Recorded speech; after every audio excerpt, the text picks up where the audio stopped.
Dan ini sebenarnya relate dengan apa yang proyeksi yang Mas Jo sampaikan tadi.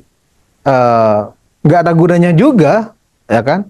PDIP kemudian terus mengembangkan sikap oposisinya, sikap konfliknya, ya kan?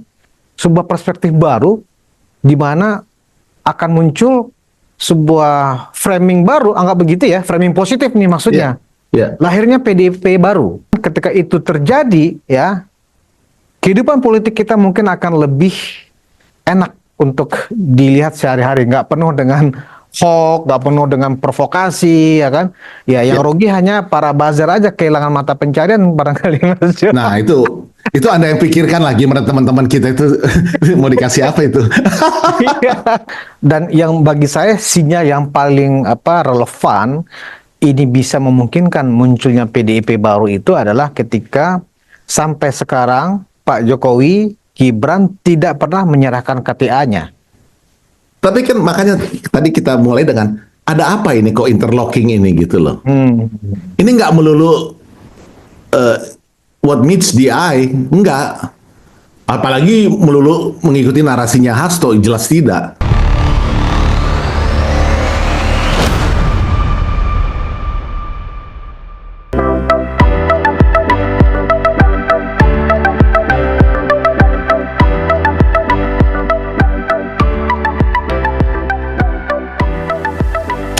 Halo everyone, kita jumpa lagi bersama saya Medi Moninga, kita di Med Channel.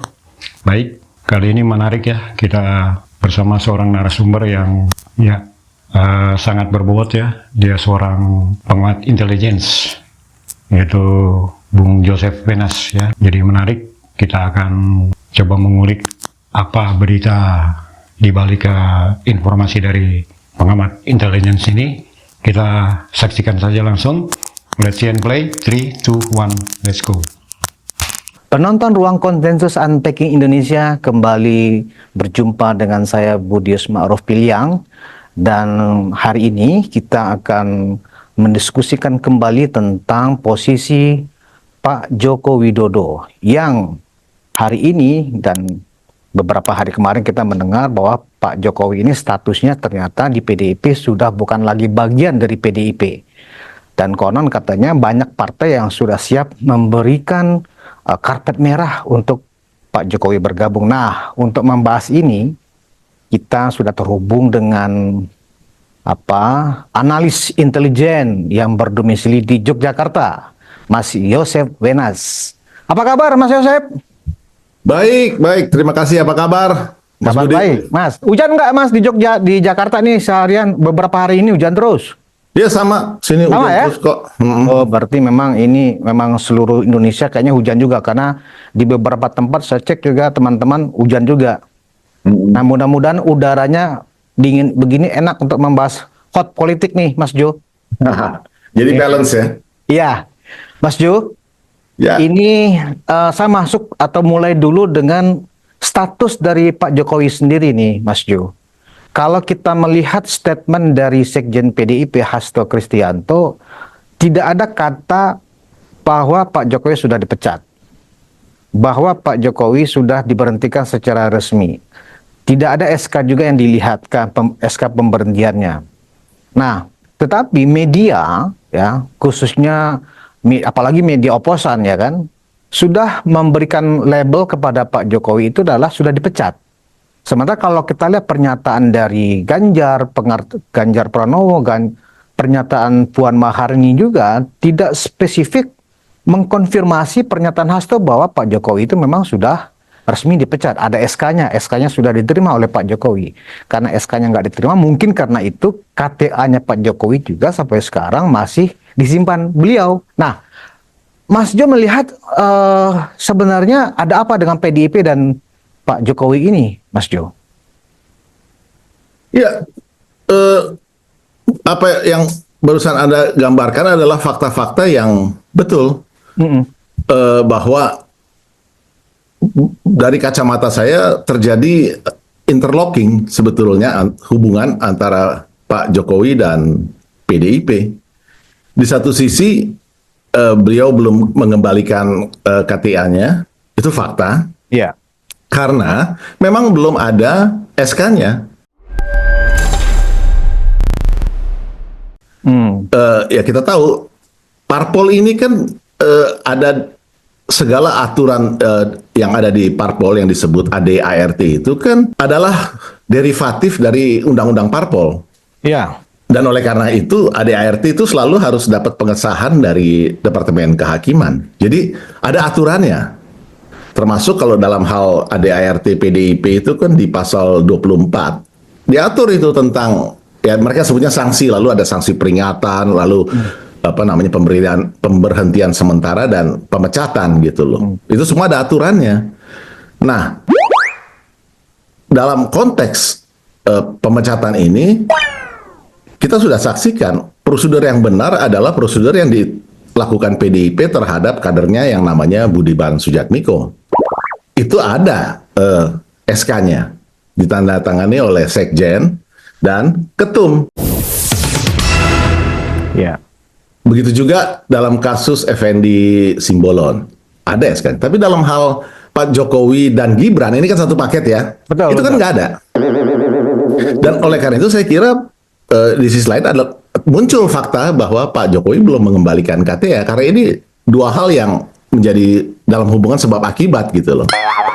Nah, sebetulnya kan begini. Kalau Pak Jokowi memang mau keluar juga gitu ya, seperti halnya anak mantunya Bobby mundur pindah partai kan, ya dia kembalikan KTA atau Marwarar. Iya. Ya, ya. Tapi kan faktanya Pak Jokowi juga belum mengembalikan. Artinya tidak kalau ada sesuatu rencana lain dia ingin pindah partai atau apapun gitu ya, ya dia Pak Jokowi kembalikan saja. Tapi itu kan tidak juga dilakukan.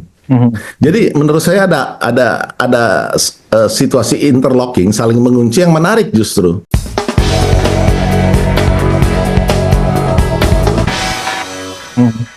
Dalam konteks hubungan Pak Jokowi dan PDIP.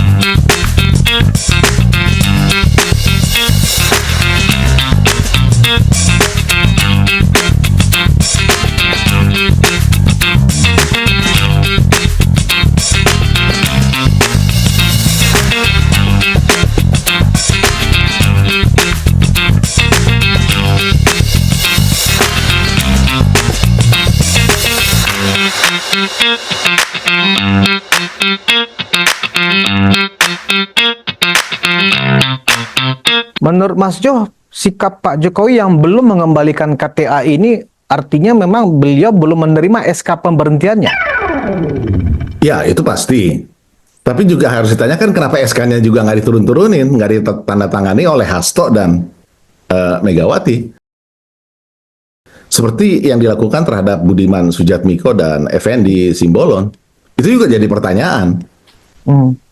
Jadi Kira-kira ini motifnya apa ya Mas Jo? Ada semacam interlocking begini antara Pak Jokowi dengan PDIP ini. Ada mungkin saling mengunci atau ada sesuatu yang belum diselesaikan atau harus diselesaikan terlebih dahulu atau apa?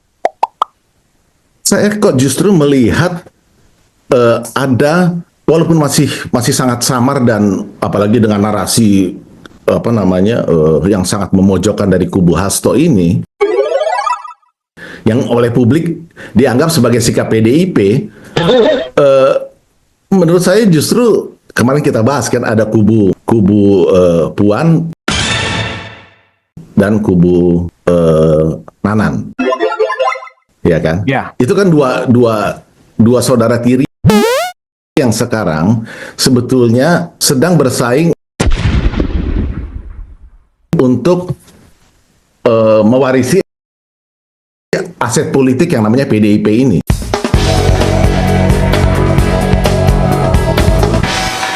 Apalagi ada semacam mantra dari keluarga Soekarno ini, Ibu Ketum, bahwa ya PDIP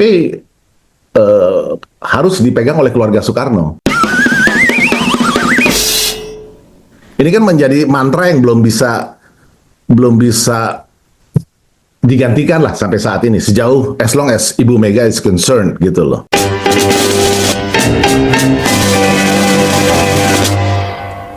Nah, tapi faktanya ada persaingan ini antara dua saudara tiri ini yang saya pikir menjadi inti dari segala permasalahan yang kemudian muncul ke publik. Dua sosok ini kan memiliki elitnya masing-masing gitu ya. Kita tahu Hasto ada di kubu mana, lalu Bambang Pacul ada di kubu yang sebaliknya.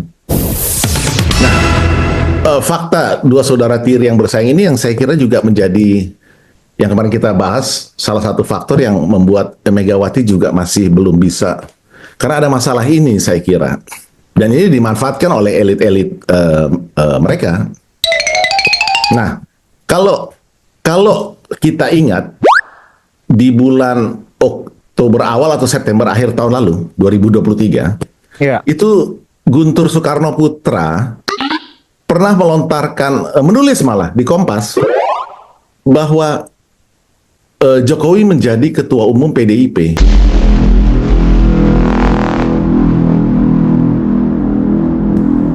Sebaiknya, lalu dipaparkan alasannya. Alasannya tentu normatif dan terkait juga dengan berbagai strategi pembangunan yang memang harus dilanjutkan, dan oleh karena itu strategis kalau Pak Jokowi menjadi ketua umum PDIP.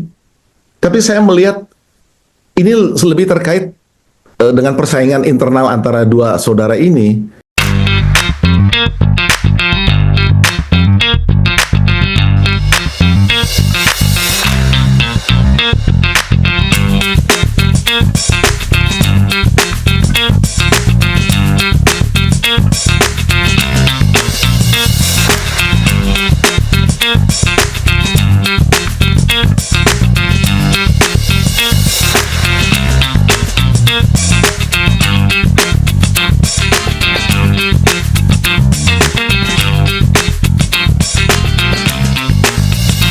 Itu adalah jalan tengah sementara barangkali begitu ya.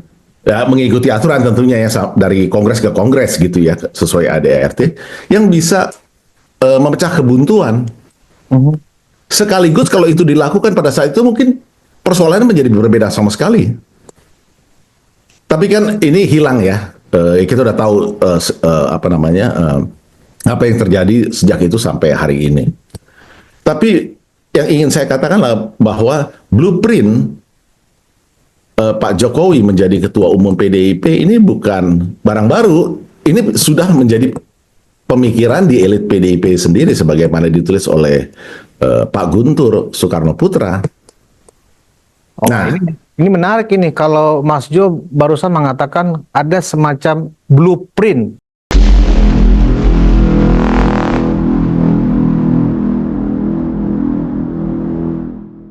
Pak Jokowi diproyeksikan akan menjadi ketua umum PDIP.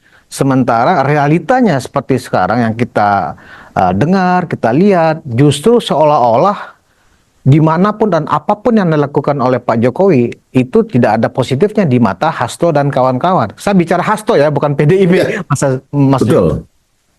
Ya, sialnya Hasto itu sekjen. Jadi dia kan formal ya, strukturnya formal gitu loh. Iya, betul. Sedangkan yang lainnya kan di luar itu gitu loh. Dia kan jadi semacam orang kedua gitu. Nah, tapi kan kita nggak pernah mendengar hal-hal seperti ini sebagaimana sering dilontarkan oleh Hasto. Jadi dari mulut Mega misalnya Pak Jokowi sudah resmi dipecat gitu, atau tidak lagi menjadi bagian dari PDIP. Itu kan saya tidak ingat itu keluar dari mulut Ibu Mega. Selalu keluar dari mulut Hasto. Jadi ada kepentingan terhadap narasi Pak Jokowi bukan menjadi bagian dari PDIP.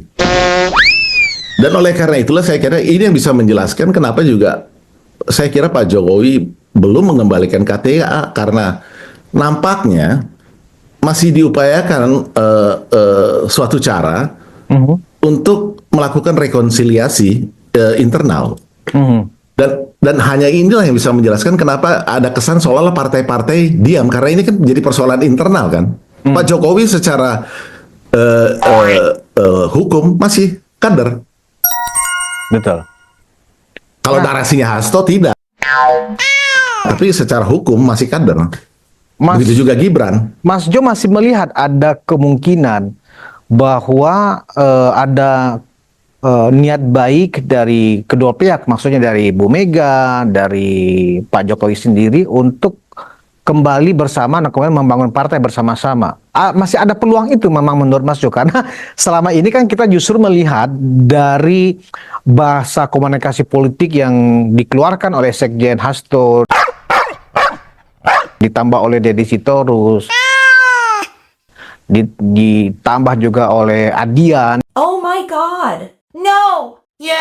Good morning, my neighbor. yang selama ini memang vokal ya, mewakili suara PDIP, seolah-olah apa yang disampaikan oleh ketiga elit ini adalah memang suaranya Bu Ketum.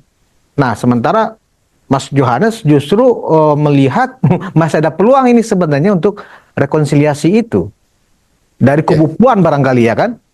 Iya, karena kemarin kita diskusi tentang apakah PDIP in or out kan.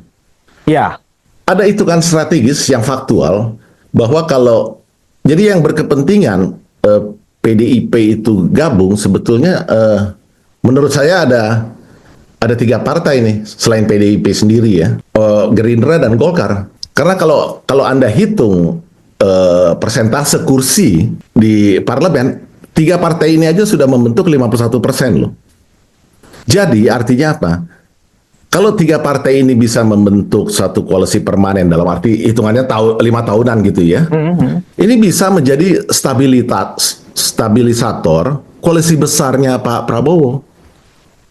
Kalau mereka sudah punya 51%, kan partai-partai tengah dengan sendirinya akan jump into the bandwagon gitu loh.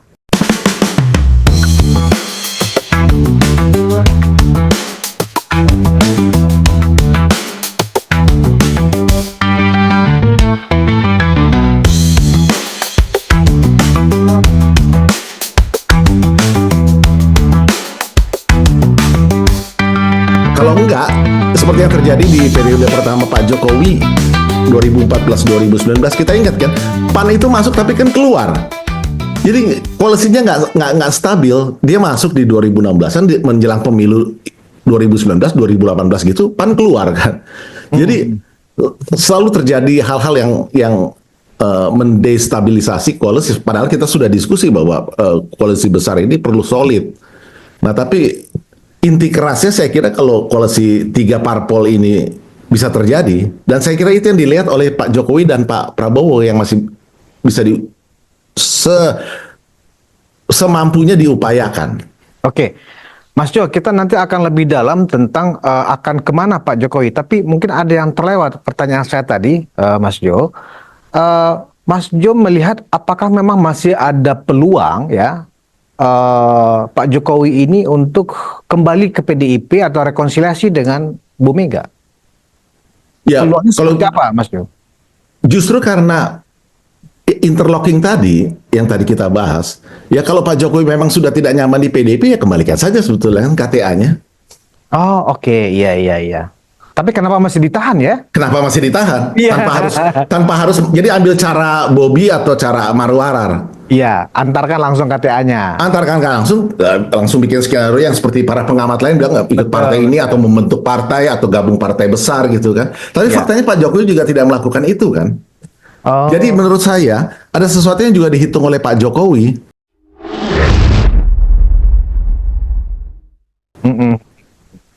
Bagaimanapun juga fakta bahwa PDIP itu partai yang berharga, partai terbesar ya dalam jumlah kursi di parlemen. Ini kan tinggal soal internal yang sebetulnya juga sudah memasuki masa transisi kepemimpinan. Ibu Mega itu kan sudah berkali-kali bilang mau mundur, tapi gara-gara gonjang-ganjing pemilu dan akibatnya kemudian kan nggak jadi diperpanjang. Tapi kan sebetulnya sudah berkali-kali beliau mengutarakan mundur.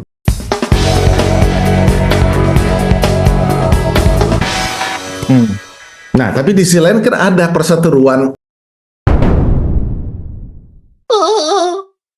dua saudara ini. Memang Pak Guntur itu betul. Solusinya harus dicari Orang tengah, midway. Orang tengah yang Ya. sebetulnya kontribusinya ke partai sangat besar. Ya kita kemarin bicara Jokowi Effect itu kan memberikan kontribusi yang sangat besar, kan naik 22% dari berapa 18% ke 22%. Itu kan fakta. Saya kira tentu Hasto akan di garis depan sebagai pihak yang tidak akan mendukung gagasan ini karena ini kan menyangkut karir politiknya. Itu pasti. Tetapi fakta bahwa Hasto juga tidak bisa mengeluarkan surat atau SK pemecatan, di mana cuma ada dua orang di situ kan tanda tangan, dia dan Ibu Ketum. Betul. Kalau benar klaimnya bahwa Ibu Ketum menyetujui segala sesuatu yang dilakukan Hasto, Dan sudah ditangkap. kenapa itu nggak keluar? Iya. Iya. Faktanya nggak ada surat, nggak ada SK-nya. Belum tertangkap sih memang. As per today kita belum melihat karena narasi-narasinya masih memang dikuasai oleh kelompoknya Hasto ini kan, yang ada di publik kan. Jadi belum tertangkap. Apa yang saya singgung tentang gagasan Pak Guntur Soekarno Putra itu memang kan tenggelam kemudian, apalagi dengan kemudian Pilpres dan seterusnya sampai hari ini. Tetapi ya itu tadi bahwa Pak Jokowi belum mengembalikan, menurut saya ada sesuatu yang di belakang layar yang kita belum bisa menangkap secara jelas.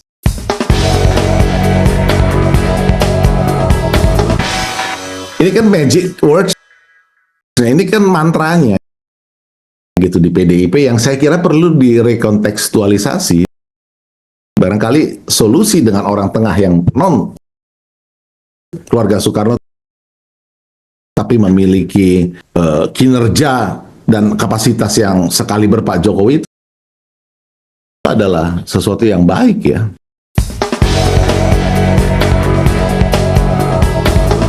Tadi kita mulai dengan ada apa ini?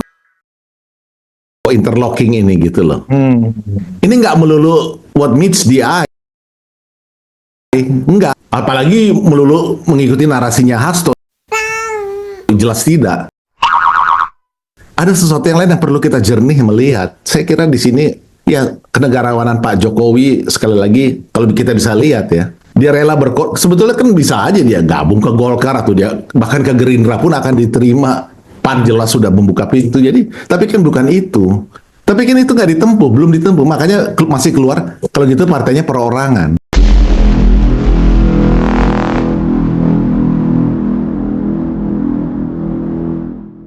Saya kira karena beliau akhirnya mengatakan itu sih ada kaitan dengan hal-hal yang barusan kita diskusikan. Ini ada sesuatu yang harus dipandang, dilihat dengan kacamata statesmanship. Nggak bisa dengan kacamata politicking.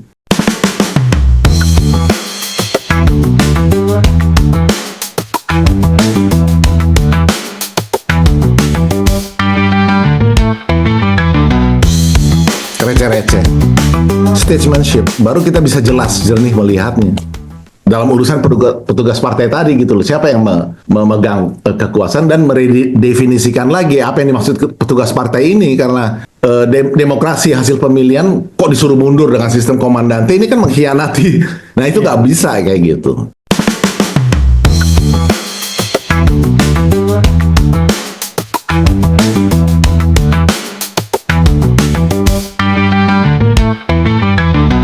Itu bentuk-bentuk yang sangat apa namanya kasat mata dan sulit diterima logik. Baik Mas Jo sudah bisa mengurai tafsir dari apa yang disampaikan oleh Pak Jokowi bahwa saya akan menjadi bagian dari partai perorangan. Nah ternyata ini yang mungkin bisa ditafsirkan, diskusi kita ini mungkin yang bisa ditafsirkan sebagai partai perorangan yang dimasukkan oleh Pak Jokowi. Pada saat kongres di awal tahunan di kongres PDIP, ya kan, kemunculan framing PDIP baru ini, ya kan, menjadi sesuatu yang positif dan menjadi pembicaraan. Mudah-mudahan tidak ada semacam anti framing lagi yang dilakukan oleh Hasto dan kawan-kawan, karena kalau itu kemudian diterima oleh sebagian besar peserta kongres, ya kan, ya itu alamat yang tidak baik buat Hasto dan kawan-kawan. But Begitu ya, let's Mas Jo? be real ya, let's be Let's real. be real. Kalau ini mencuat ya, dan saya kira Hasto sudah melihat ini dari dalam, akan semakin galak Hastonya, pasti karena dia kan harus bertahan hidup ya. Narasi-narasinya akan lebih sadis ya, Mas Jo. Kita sama-sama menunggu.